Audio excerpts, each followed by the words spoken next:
You're at 30,000 feet over Berlin. March 6th, 1944. The air is thin enough to kill you in seconds without oxygen, cold enough to freeze exposed skin in minutes. Through the scratched canopy of your Messerschmitt Bf 109, you scan the sky with eyes that have done this hundreds of times before. You are Major Klaus Heinrichs, 42 confirmed kills, 3 years of combat over Europe. You are one of the best fighter pilots in the Luftwaffe. You are a hunter, and you own these skies. Then you see it, a silhouette that doesn't belong. A single-engine fighter escorting American bombers deep over Germany. Impossible. No Allied fighter has the range to be here. Your brain struggles to process what your eyes are showing you. The aircraft is sleek, unfamiliar, moving with a predatory grace that sends ice down your spine.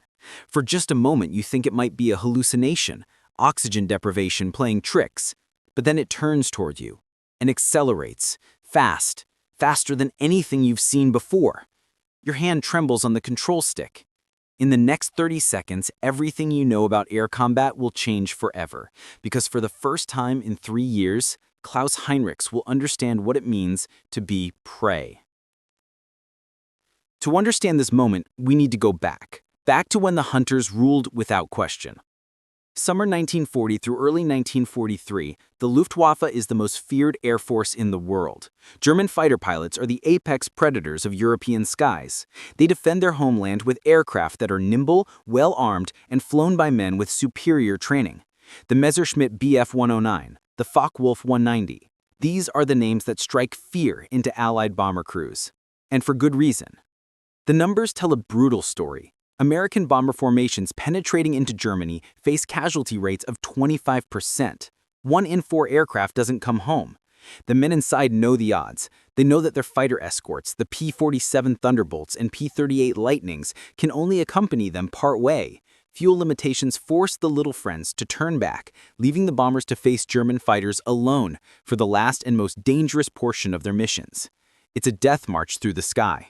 The bomber crews call it going naked into Germany, and the German pilots are waiting. Klaus Heinrichs knows this dance well. He's flown it more times than he can count. October 8, 1943, a formation of American B-17 Flying Fortresses is approaching Schweinfurt, targeting the ball-bearing factories. Klaus and his staff will climb to intercept. The routine is almost ritualistic now. Check your guns, adjust your oxygen mask, scan the sky in sections, quadrant by quadrant.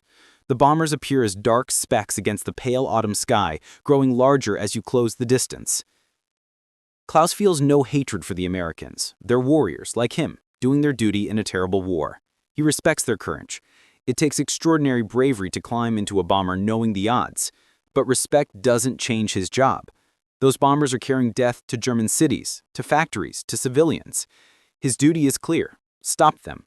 Kill them before they kill Germans below. He positions his Bf 109 for the attack. The approach must be calculated perfectly. Too steep and you overshoot, too shallow and the bomber gunners have too much time to track you. He comes in from 11 o'clock high, the angle that minimizes his exposure to defensive fire. His hand is steady on the trigger. The crossed hairs of his gun sights settle on a B-17's fuselage. He fires. The aircraft shudders as the nose-mounted 20mm cannon and machine guns roar to life. Tracer rounds stream across the distance. Bright flashes erupt along the bomber's wing as his shots connect. An engine coughs, dies, begins trailing black smoke. Klaus breaks away hard, pulling 6 Gs, the pressure crushing him into his seat. He rolls inverted and dives, clearing the formation before the gunners can retaliate. His wingman radios confirmation. The crippled bomber is falling out of formation, losing altitude. It's done. Klaus feels neither joy nor sorrow. Only the professional satisfaction of a job executed well. One less bomber to reach its target. He's already scanning for the next one. But inside that damaged B-17, 10 men are fighting for their lives. Lieutenant James Patterson, a tail gunner from Dayton, Ohio, has just lived through his 8th mission and his worst nightmare. He's 22 years old and feels like an old man. The attack came so fast. One moment, routine flight. The next, fighters swarming like hungry hornets. The sound of machine gun fire hammering against metal. The acrid smell of cordite and hydraulic fluid. The terrible shudder as the No. 3 engine took hits. Jimmy's hands won't stop shaking. Through his gun sight, he watched the German fighter approach, beautiful and deadly, and he fired until his guns went silent. He doesn't know if he hit anything. Doesn't matter now. The pilot, Captain Morrison, is fighting the controls, trying to keep the crippled bomber in the air long enough to reach England. One engine is completely dead. Another is running rough. They've lost altitude and fallen behind the main formation. That's a death sentence. Stragglers get picked off. But somehow, impossibly, they make it. They limp across the English Channel, flying barely above the waves, the bomber groaning and shaking, every crewman silent with terror and desperate hope. When the wheels finally touch down at their base in Suffolk, Jimmy climbs out of the tail section on legs that barely support him. 3 other bombers from their group didn't make it back. 30 men who ate breakfast with him this morning are dead or captured. That night, Jimmy sits in his bunk and writes a letter he'll never send.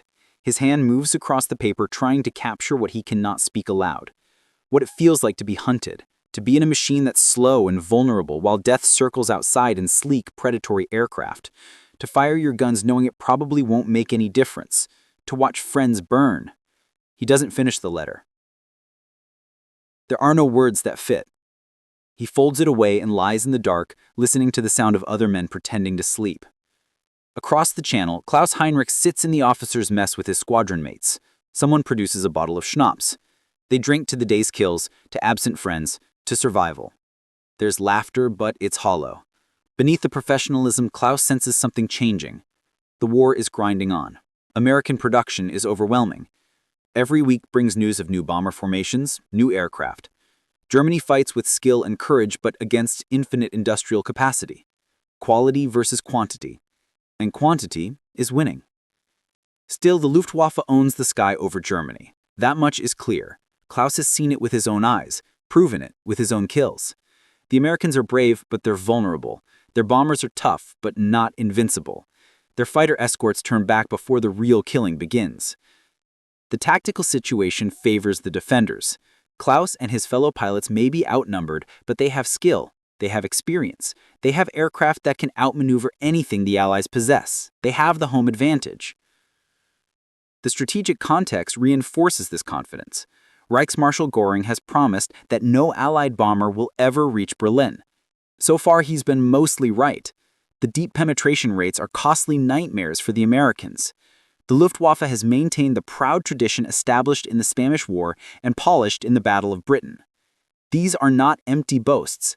The Bf 109 is a proven killing machine. Fast, maneuverable, deadly in the hands of the skilled pilot. The Focke-Wulf 190 is even more formidable, with heavier armament and brutal acceleration. German pilots train longer than their Allied counterparts. They learn energy fighting, vertical combat, the mathematics of altitude and speed that mean the difference between kill and killed. But in late December 1943, something shifts. Klaus notices it during a debriefing. The intelligence officer mentions that bomber formations in certain sectors are getting through with fewer losses than expected. There are puzzled expressions around the room. Someone asks if the Americans have changed their tactics. The intelligence officer shrugs. There are scattered reports of a new American fighter, but details are vague and contradictory. Some pilots claim to have seen silver aircraft with unusual range. These reports are dismissed as misidentification or stress-related exaggeration. The American P-47 Thunderbolt is large and silver. Perhaps nervous pilots are seeing P-47s and forgetting they're too far from base. Klaus feels a small, cold spot of unease. He's flown too many missions to ignore his instincts. Something is different. But what? He pushes the thought away. The hunters are still in control. The statistics prove it. The Luftwaffe is still winning the air war over Germany. American losses remain unsustainable. That night, Klaus stands outside the officers' quarters and looks up at the winter sky. Stars are scattered across the darkness like shards of ice. Somewhere up there, tomorrow, men will die.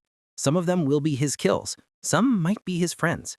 This is the mathematics of war, brutal and simple. He thinks about his wife back in Bavaria, wonders if she's looking at the same stars, wonders if he'll see her again. He goes inside to sleep, unaware that the sky he commands is about to betray him.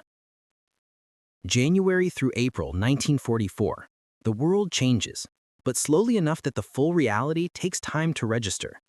In a windowless room at Luftwaffe headquarters, Major Ernst Scholze sits surrounded by reports that refuse to make sense. He's an intelligence officer, which means his war is fought with paper and data rather than guns and altitude. But right now, he'd prefer the simplicity of combat. At least in combat, the enemy is visible. What he's looking at is a ghost.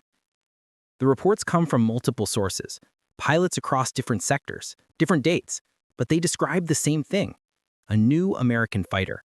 Single engine, sleek fuselage, silver finish, performance characteristics that should be impossible, range exceeding 1,500 miles, speed over 400 miles per hour, maneuverability matching or exceeding German fighters, 6 heavy machine guns. Schulze checks the calculations again. No Allied fighter has this combination of range and performance. The laws of physics won't allow it. A fighter with enough fuel to escort bombers all the way to Berlin and back should be a flying fuel tank, heavy and sluggish. But the pilots insist this aircraft is fast and nimble. Some claim to have seen a modified P-47, others say it's completely new. The descriptions don't match American aircraft in the intelligence files. Schulze lights another cigarette and stares at the map on his wall. Red pins mark recent bomber raids. Blue pins mark successful interceptions. The pattern is shifting. More bombers reaching their targets, fewer interceptions in the deep interior. The defensive perimeter is being penetrated with increasing frequency. If the reports about this new fighter are accurate, it changes everything. The entire tactical framework of the air war over Europe. But he needs more data, more confirmation. He files his report with a note expressing concern, but acknowledging the information is incomplete. He does not yet understand that incomplete information is all they'll have until it's far too late. January 23, 1944. Klaus Heinrichs leads his Staffel toward a bomber formation near Magdeburg. It's cold, always cold at altitude. His breath fogs inside the oxygen mask. The sky is pale winter blue, empty except for the dark specks ahead that mark the American formation. Klaus runs through the attack plan one more time. Come in from the sun, hit them fast, break away before the defensive fire gets organized. Simple. They've done this 100 times. But as they close the distance, Klaus sees something that makes him key his radio. All aircraft, be advised, escorts still present. Repeat, escorts still with the formation. His voice carries a note of confusion that his pilots notice. The escorts should have turned back by now. They're too deep into Germany, too far from their bases. But there they are, silver fighters weaving protective patterns around the bombers. Klaus gets his first clear look as they approach. The fighter is like nothing he's seen before. Not a P-47, not a P-38. Something new. The lines are clean, almost graceful, a bubble canopy giving the pilot excellent visibility. The characteristic scoop intake beneath the fuselage. And fast. God, it's fast. Klaus commits to his attack anyway. He's the Staffel leader. His pilots are watching. He selects a target and dives. The next 60 seconds rewrites everything he knows about combat. Klaus makes his pass at a bomber, but before he can line up properly, a silver fighter is on him. He brakes hard right, pulling the Bf 109 into a climbing turn that should shake any pursuer. The American stays with him. Klaus tries a barrel roll. The American matches it. Klaus pushes the stick forward into a dive, accelerating using gravity and engine power together. He pulls out at 12,000 feet, certain he's clear. He looks back. The American is right there, still closing. For the first time in 3 years, Klaus experiences genuine fear. Not the managed fear of combat, the adrenaline that sharpens reflexes. This is deeper, primal. The fear of being outmatched. He tries a scissors maneuver, crossing back and forth to deny the enemy a shot. The American anticipates, stays patient, positions himself perfectly. Klaus sees tracer rounds flash past his canopy. Close, too close. He breaks into cloud cover and uses the concealment to turn hard, changing direction, hoping to lose his pursuer in the gray murk. When he emerges from the clouds, the American is gone. Klaus is alone in empty sky. His hands are shaking. His heart is pounding so hard it hurts. He's burning fuel at an unsustainable rate, and the bomber formation is long gone. He turns for home, mind racing. What was that aircraft? How did it stay with him through maneuvers that should have been impossible? How is it even here, so deep into Germany? Back at base, the debriefing is tense. Klaus and his staff sit around a table covered with maps and empty coffee cups. They're rattled. These are experienced men who've seen every kind of combat, but today was different. Klaus tries to articulate what makes the new fighter so dangerous. It's not any single characteristic. It's the combination. Speed without sacrifice of maneuverability. Range without sacrifice of performance. firepower sufficient to kill in a single pass. Lieutenant Franz Becker, one of Klaus's youngest pilots, speaks the thought they're all having. It felt like we were being hunted. The room goes quiet. Because Franz is right. The tactical assumptions they've relied on for years are suddenly obsolete. Allied fighters were supposed to turn back. German fighters were supposed to choose when and how to engage. Those rules no longer apply. The enemy can now dictate the terms of combat, and that changes everything. Across the English Channel, in a different briefing room, different pilots are experiencing the opposite revelation. Lieutenant Robert Anderson sits with his squadron mates from the 357th Fighter Group, and for the first time in months, he feels something close to optimism. Bob had previously flown P-47 Thunderbolts. Good aircraft, tough, but limited range meant leaving the bombers before they reached the most dangerous targets. Every time he turned back, Bob wondered how many men would die because he couldn't stay with them. The helplessness ate at him. Now he flies the P-51 Mustang, and everything has changed. Today was his first mission to Berlin. Berlin, the enemy capital. He escorted bombers all the way to the target, stayed with them during the attack, and brought them home. The aircraft performed flawlessly. When German fighters approached, Bob and his flight engaged them without having to worry about fuel consumption. The Mustang's range gave them freedom, freedom to protect, freedom to hunt. During the dogfight, Bob engaged a Bf-109. The German pilot was skilled, trying every trick in the book, but the Mustang simply outperformed the Messerschmitt in every category that mattered. Bob matched him turn for turn, then accelerated away when the German tried to extend, positioned himself perfectly, fired, saw his rounds hit, saw the German break off trailing smoke. Bob felt no joy in it, just grim satisfaction. One less threat to the bombers, one step closer to ending this war. That evening, Bob writes in his journal. He's not good with words, but he tries to capture what today meant. The tactical balance has shifted. For the first time, American fighters can protect their bombers throughout the entire mission. The psychological impact will be enormous for both sides. German pilots who thought they owned the skies will have to adapt or die. American bomber crews who face death every mission will have guardian angels in silver aircraft. Bob doesn't know how long this war will last, but he knows now that they can win it. The Mustang gives them the tool they needed. Now it's just a matter of using it. The transformation accelerates through March and April. Every week brings more P-51s to the European theater. Every mission sees them ranging deeper into Germany. The multiplication of silver fighters becomes a cascade, then an avalanche. German pilots report encounters with increasing frequency. Luftwaffe losses mount. The kill ratio begins to shift dramatically in favor of the Allies. In headquarters, Hermann Göring rages at his commanders. How did the Allies develop this aircraft? Why wasn't intelligence aware? Why can't the Luftwaffe counter it? The answers are unsatisfactory. The P-51 was developed incrementally. The original design was good but limited. Then the British matched it with their Rolls-Royce Merlin engine. The combination produced an aircraft that exceeded the sum of its parts.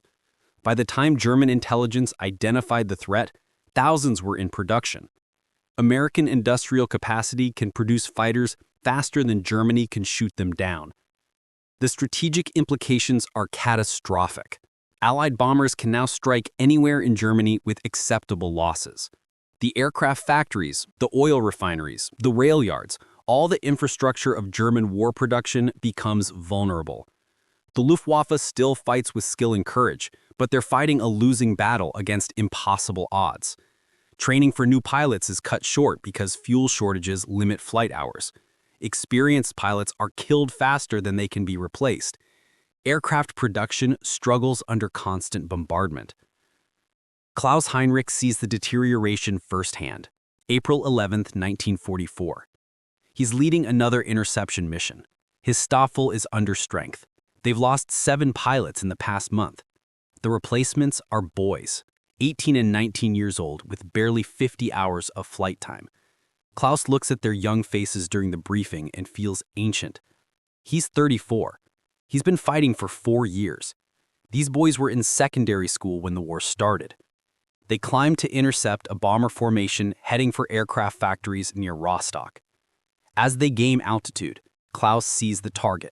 100 bombers or more, tight formation, engines droning like thunder. And around them, silver shields. Dozens of P-51 Mustangs flying escort patterns. The tactical situation is hopeless. Klaus knows it, his pilots know it. But duty is clear. They didn't join the Luftwaffe to run from fights. They attack anyway. What follows is the most desperate combat of Klaus's life. The sky becomes chaos. Aircraft everywhere, turning, diving, firing. Klaus engages a Mustang, but another comes out of the sun to attack him. He's forced defensive immediately. Twisting, turning, bleeding energy and altitude. The Mustang pilot is good, patient, methodical. Klaus uses every trick he knows. Snap rolls, vertical scissors, spiral dives, nothing works. Tracer rounds flash past his canopy. He can hear them snapping through the air, supersonic cracks that promise death. His radio explodes with panicked calls. Franz, his wingman, is in trouble. 2 Mustangs on him. He's calling for help, voice high with fear. Klaus tries to disengage, tries to reach Franz, but he can't shake his own pursuer. The American stays locked on him like a curse. He hears Franz scream, then silence. The radio goes dead. Klaus knows what that means. He's known it too many times before. Franz is dead. 20 years old, dead in the sky over his own country. Klaus finally shakes his pursuer by diving through cloud cover at terminal velocity, risking structural failure, not caring anymore. He turns for home. The mission is a failure. 3 of his pilots don't return. The bombers reach their target. German fighters scattered uselessly across hundreds of cubic miles of sky, outmatched, outmaneuvered, hunted. That night, Klaus sits alone in his quarters. His hands won't stop shaking. He pours schnapps but can't drink it. On his desk is a photograph of Franz, taken 2 weeks ago. The boy is smiling, standing next to his Bf 109, looking proud and happy. He closes his eyes, but all he sees is silver aircraft and tracer fire and Franz's fighter tumbling from the sky, trailing smoke. He survived over 200 combat missions. He's faced death more times than he can count. But today was different. Today he felt like prey, genuinely, completely vulnerable in a way he's never experienced before. The psychological transformation is absolute. The Luftwaffe is no longer hunting Allied bombers. They're being hunted by Allied fighters. The role reversal is complete and irreversible. The strategic air war over Europe has turned decisively against Germany. By spring 1944, P-51 Mustangs have achieved air superiority. The hunters have become the hunted, and everyone knows it. Late 1944 through early 1945, the endgame, the final months when fighting continues even though the outcome is no longer in doubt. Autumn brings cold rain to Germany. The weather matches the national mood. The Reich is contracting on all fronts. Soviet armies advance from the east. British and American forces press from the west. Above, the sky belongs to the Allies. Bomber formations pass overhead daily, sometimes hourly, with impunity. The Luftwaffe still exists, but as a shadow of its former self. Pilot losses are catastrophic. Fuel shortages ground aircraft that have fuel for perhaps 1 mission. Training for new pilots has collapsed. Boys are given 20 hours of flight instruction and sent into combat against veteran American pilots flying superior aircraft. Their life expectancy is measured in days. Klaus Heinrichs sees the deterioration firsthand. He's promoted to major and commands what remains of his unit. The promotion feels hollow. Most of his original squadron is dead. The faces around him are young and scared and hopelessly outmatched. Klaus does what he can. He teaches them survival tactics, how to spot a trap, when to break off, how to use clouds and altitude. But there's only so much he can teach. Against the overwhelming numbers and technological superiority of the enemy, skill can only do so much. Klaus has changed. He drinks more, sleeps less. His hands have developed a slight tremor that won't go away. He's 35 years old and feels 70. Writing letters to the families of fallen pilots has become impossible. There are too many. The words have all been used. There's nothing left to say that makes any difference. He continues flying because stopping would mean abandoning the boys who look to him for leadership. He continues fighting because duty and honor demand it, even when reason says the fight is lost. December 14th, 1944. Klaus is ordered to lead a small formation to intercept bombers targeting Berlin. As he walks to his aircraft, he knows it's likely futile.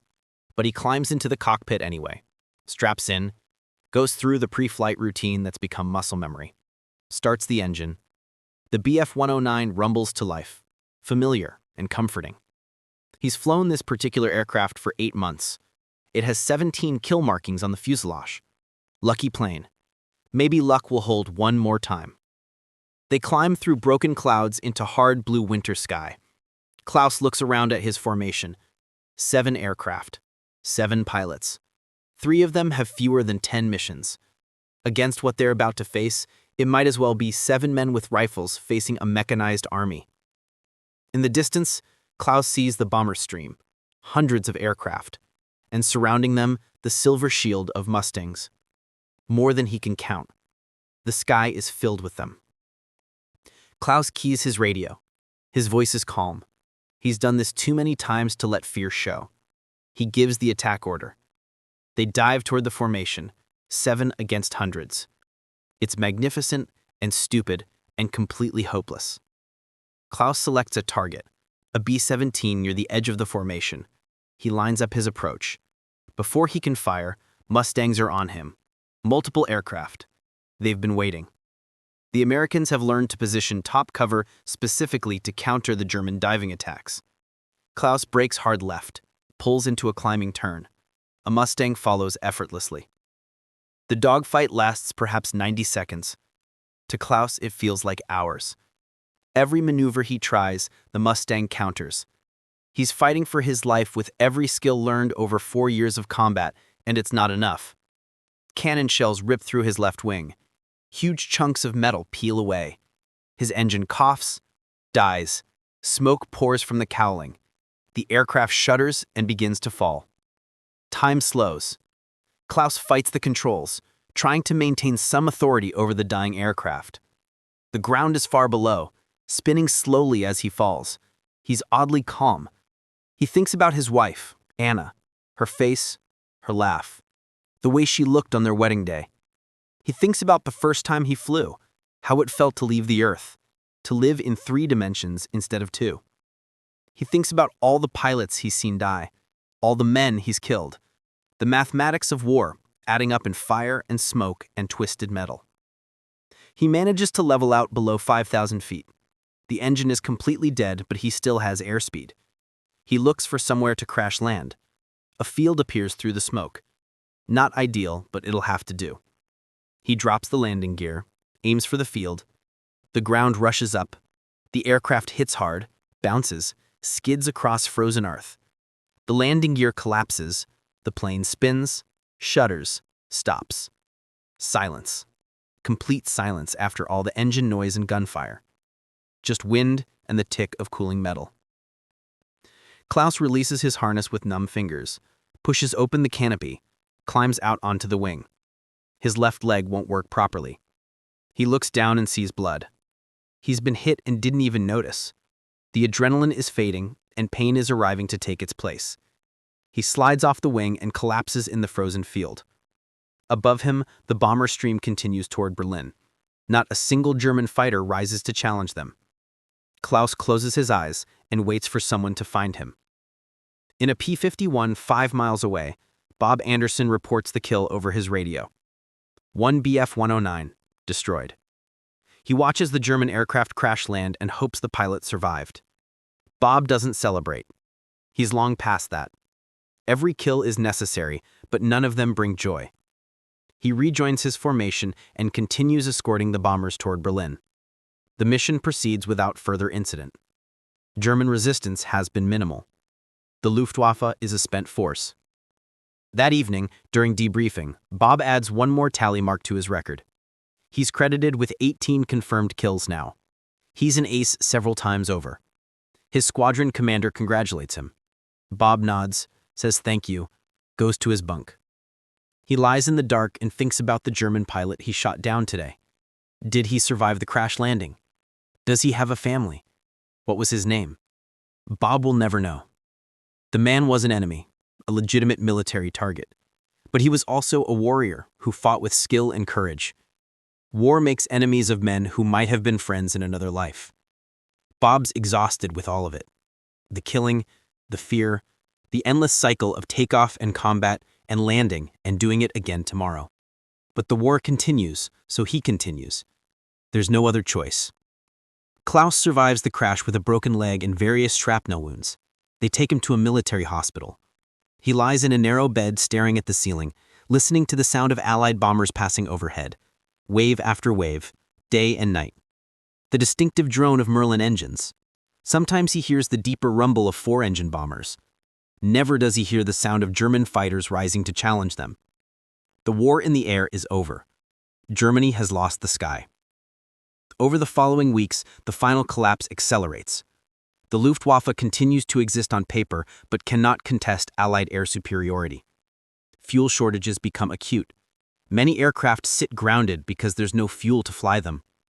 Training has ceased entirely. The few remaining experienced pilots fly increasingly desperate missions against overwhelming odds. Some continue fighting because they believe in the cause. Others fight simply because it's what they know, but they've always done.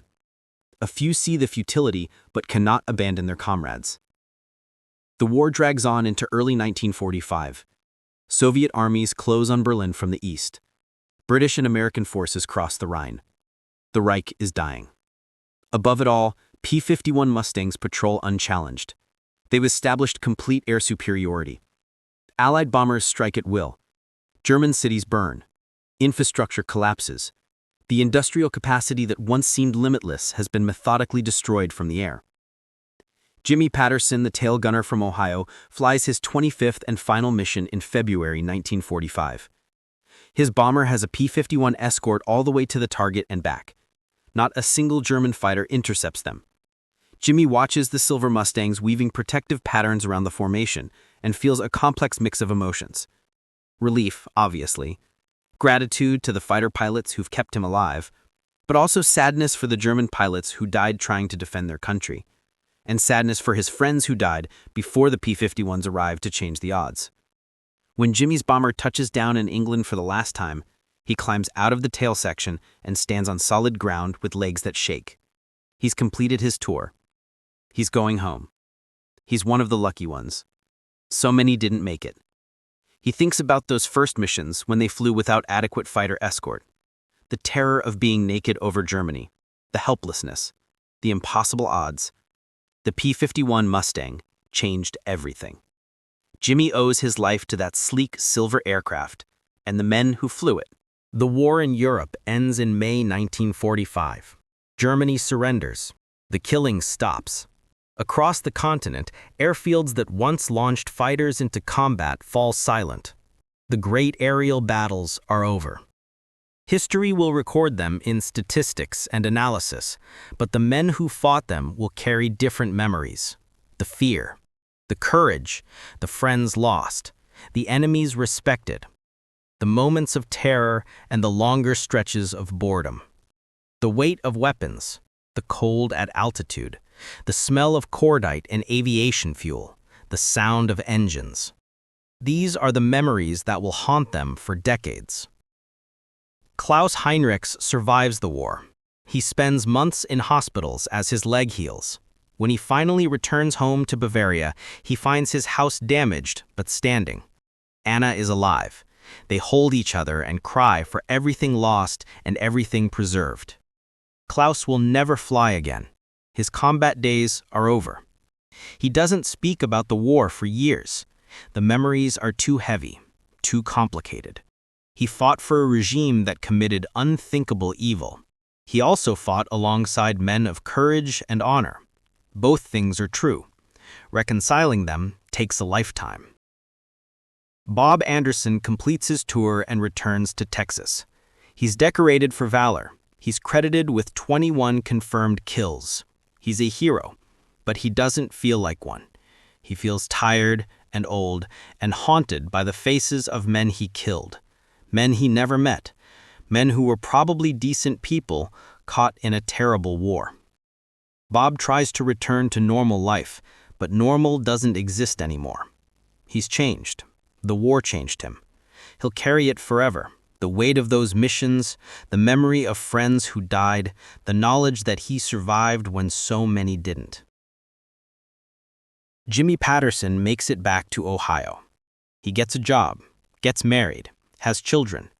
For decades, he cannot talk about what he experienced at 25,000 feet over Germany. The words don't exist. His family knows he flew in bombers, but they don't know what that meant. They don't know about the terror and the cold and the deafening noise. They don't know about watching friends die. They don't know about being hunted. Eventually, 50 years later, Jimmy begins to speak about it. His grandchildren ask questions, and he finds he can finally answer. The memories are softened by time, but still vivid. He can still hear the engines, still feel the cold, still see the fighters approaching. In the years after the war, historians will analyze the role of the P-51 Mustang in the Allied victory. They'll note its technical specifications. They'll study the tactics it enabled. They'll calculate its impact on the strategic bombing campaign. They'll describe how a single aircraft type shifted the balance of air power and contributed to the defeat of Nazi Germany. All of this is true and important, but the human story is different. The story of the P-51 Mustang and the Luftwaffe is ultimately about transformation, about how war strips away certainty, about how technology changes not just tactics, but the fundamental human experience of combat, about courage that persists even in the face of certain defeat, about the terrible price that war extracts from everyone it touches, regardless of which side they fight for. Klaus Heinrichs was a hunter who became prey. The sky that once belonged to him betrayed him. The confidence born of skill and experience was shattered by technological change he couldn't counter. Yet he continued fighting, not because he believed in victory, not because he supported the regime he served, but because his comrades needed him and he couldn't abandon them. That's a kind of courage that transcends politics and ideology. The courage to continue when continuation is hopeless. Bob Anderson and Jimmy Patterson fought in a just cause against genuine evil. But they paid a price for that fight. They killed men who were also human beings. They watched friends die. They experienced trauma that would mark them forever. Victory was necessary and right, but it wasn't clean or easy or without cost. The P-51 Mustang was a weapon, a tool of war, a magnificent achievement of engineering that combined beauty and lethality in a single package. It helped win a war that needed to be won, but we should remember that weapons, however impressive, are wielded by people who are afraid and brave and complex and mortal, people who make choices in impossible circumstances.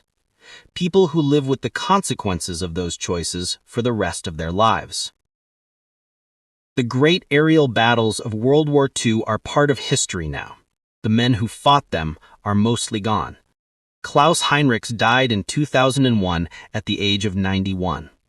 Bob Anderson passed in 2009 at 86. Jimmy Patterson lived until 2012. They were old men who once were young warriors. In their final years, some of them spoke about their experiences, about the terror and the skill and the bonds of brotherhood that form between men who face death together. They spoke about respecting their enemies, about the strange duality of trying to kill men you didn't hate, about the weight of survival when so many others died.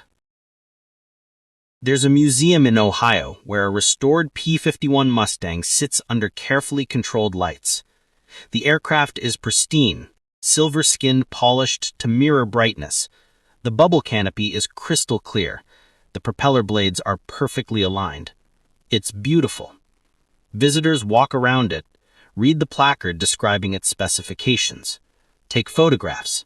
Children point at it excitedly. But the aircraft in the museum never knew combat. It was built too late, delivered after the shooting stopped. The real P-51s, the ones that flew over Germany in 44 and 45, most of them are gone now, scrapped for metal, crashed and buried, lost to time. The few that survive in museums and private collections are ghosts of machines that once carried young men into the sky to kill or be killed. If you could speak to those aircraft, if metal could remember, what stories would they tell? The P-51 that Bob Anderson flew on 21 missions, does it remember the vibration of its guns firing? The G-forces of combat maneuvers, the holes punched through its skin by German bullets, the sound of Bob's breathing over the intercom, harsh and rapid during combat, slow and exhausted afterward. The Messerschmitt that Klaus Heinrichs flew for 8 months before it was destroyed. Does it remember the morning ritual of pre-flight checks? Klaus's hands moving over controls with practiced familiarity. The smell of cordite and hydraulic fluid. The moment when cannon shells tore through metal and it began its final fall to earth. Metal doesn't remember. Only the men remember. And now, most of them are gone too. What remains are the stories, the historical record, the statistics and the tactics and the technical analyses.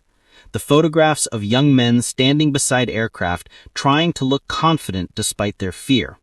The letters sent home, censored to remove anything sensitive, filled with reassurances that everything is fine when nothing is fine. The official reports, dry and factual, that reduce death to numbers on a page. The after-action summaries that say 1 Bf-109 destroyed, without mentioning that the pilot inside had a name and a family and dreams that will never be realized.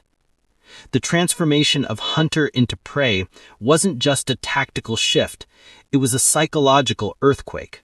For German pilots who had owned the skies for years, the arrival of the P-51 represented more than military defeat.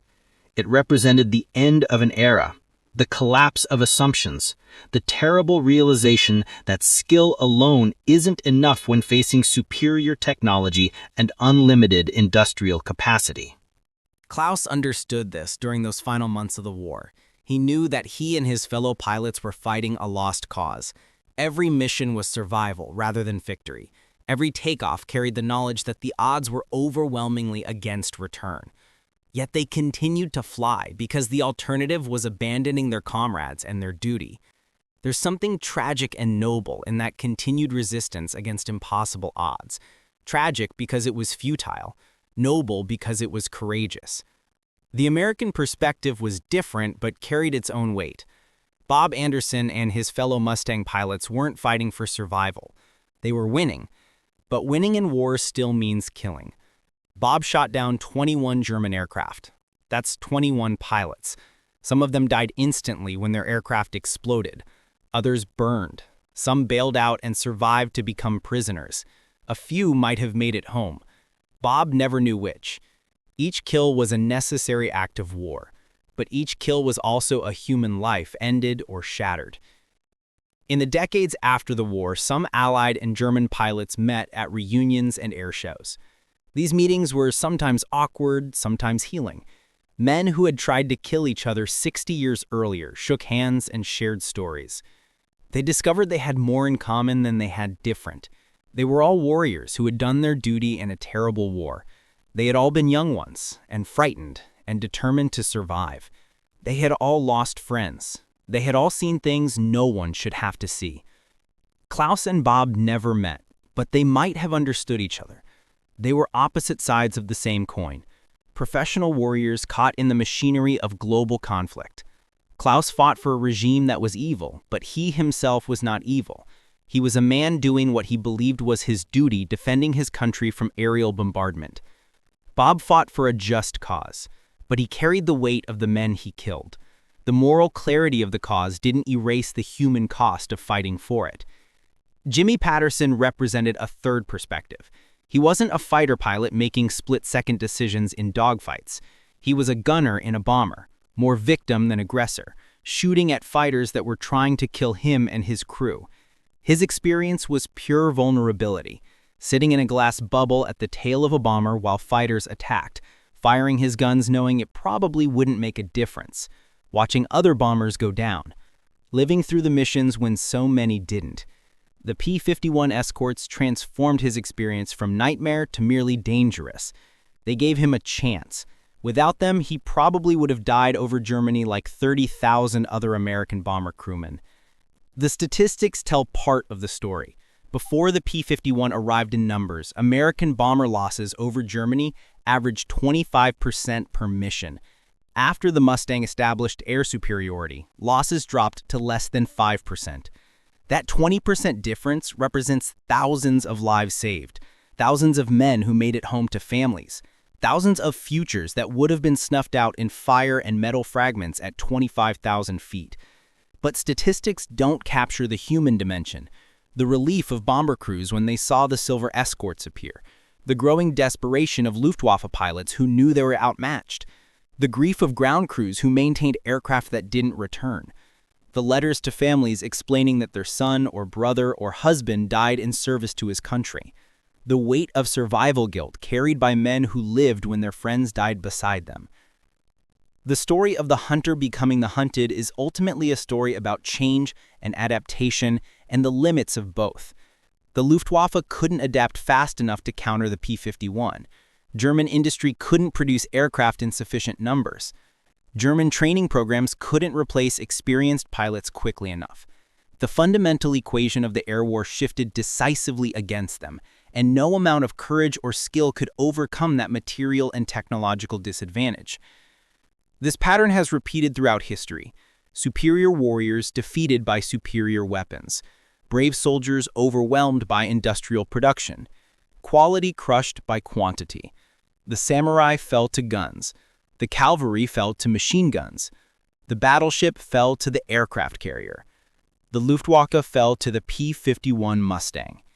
Each time, the warriors on the losing side faced the same terrible realization that everything they trained for, everything they excelled at, was suddenly obsolete, that their skills no longer guaranteed survival, that they had become prey instead of predators. There's a particular horror in that transformation. To know yourself as competent, skilled, dangerous, to have confidence built on hundreds of successful engagements, then to encounter something you cannot defeat, something faster, stronger, more capable, to feel that confidence shatter, to experience genuine fear for the first time in years, to understand that the sky you once owned no longer belongs to you. Klaus felt this. So did thousands of his fellow Luftwaffe pilots. The psychological impact was devastating, perhaps more so than the physical casualties. The war ended 79 years ago now. Everyone who flew combat missions in World War II is gone or very old. The P-51 Mustangs that once filled the skies over Germany are museum pieces or carefully maintained warbirds flown at air shows. The Messerschmitts and Focke-Wulfs they fought against are even rarer, precious survivors of a war that destroyed most of them.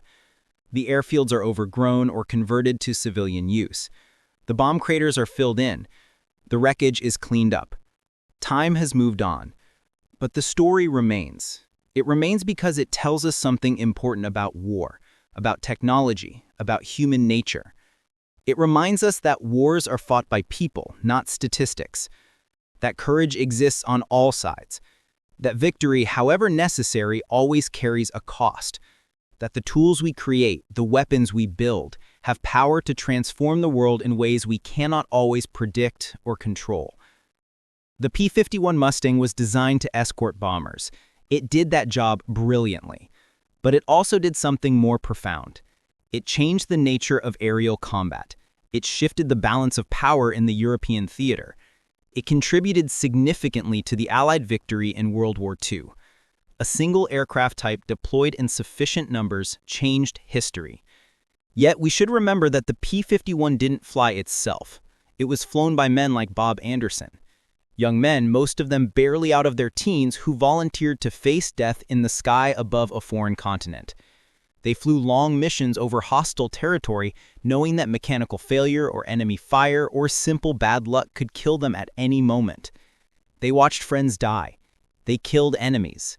They came home changed if they came home at all. And we should remember the men they fought against. Klaus Heinrichs and his fellow Luftwaffe pilots were defending their country against aerial bombardment. They were skilled warriors fighting against overwhelming odds. Many of them died. Most of the rest ended the war as prisoners or wounded survivors. They fought for a cause that was wrong, but they fought with courage. That's a complicated truth to hold, that men can be simultaneously on the wrong side of history and worthy of respect as warriors. The hunter became the hunted. The predator became prey. The sky that belonged to the Luftwaffe was taken from them by silver aircraft with Rolls-Royce engines and American pilots. This transformation happened relatively quickly, over the span of months in early 1944, but its impact was enormous. It helped win a war, it saved thousands of lives. It also ended thousands of lives. It changed the men who lived through it forever. Today, if you stand in that museum in Ohio and look at the restored P-51 Mustang gleaming under the lights, you're looking at a piece of history, a weapon that helped defeat fascism in Europe, a technological achievement that combined British engineering and American production and battlefield necessity into something greater than the sum of its parts. You're looking at aluminum and steel and rivets.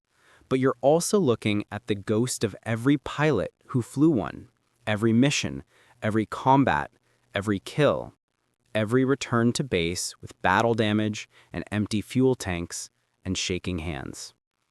The aircraft is beautiful. War is not beautiful. War is terrible and necessary and tragic and complex. The story of the P-51 Mustang and the Luftwaffe contains all of these contradictions: beauty and horror, courage and fear, skill and obsolescence, victory and defeat, life and death. Klaus Heinrichs, in his final years, was asked if he had regrets about his service.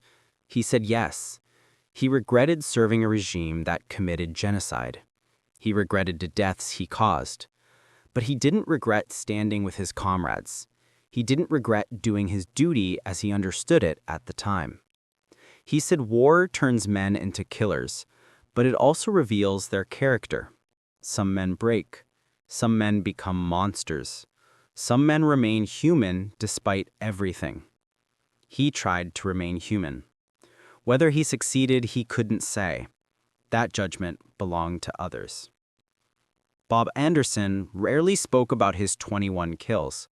When pressed, he said they were necessary. The Luftwaffe was defending German industry that produced weapons for an evil regime. Every German fighter shot down was one less threat to American bombers, one less defender of Nazi Germany.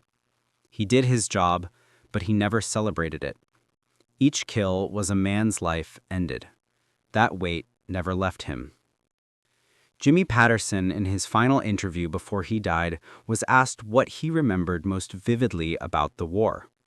He said it was the sound, the constant, overwhelming sound. Engines roaring, guns hammering, wind screaming past the open gun ports, radio chatter, explosions, the sound of metal tearing when aircraft were hit. He said silence became precious. After the war, he would sometimes sit in his backyard at night, listening to nothing, grateful for the quiet, the absence of violence, the simple gift of surviving to hear silence again. These are the voices that history preserves. 3 men among millions. 3 perspectives on a single element of a vast global conflict. Their stories are important not because they're unique, but because they're representative. Thousands of men experienced variations of what Klaus and Bob and Jimmy experienced. Most of them never told their stories. They came home and tried to forget. They built lives and raised families and carried their memories silently. The generation that fought World War II is called the Greatest Generation. There's truth in that label.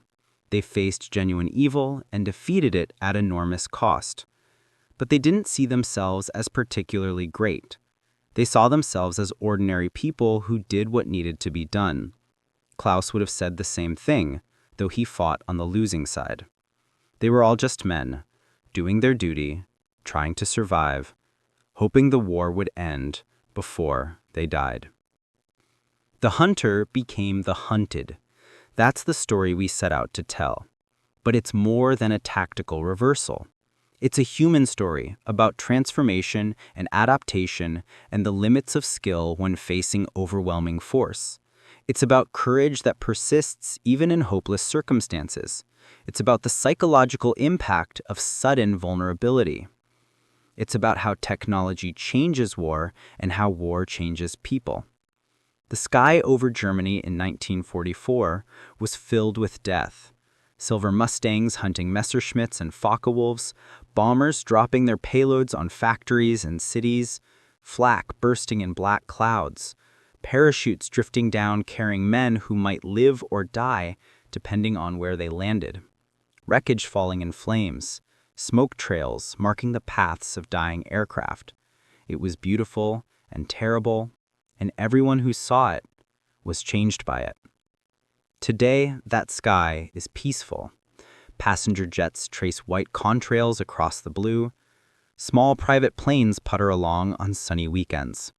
The occasional military aircraft passes by, but without hostile intent. The war is long over. The men who fought it are gone, are going.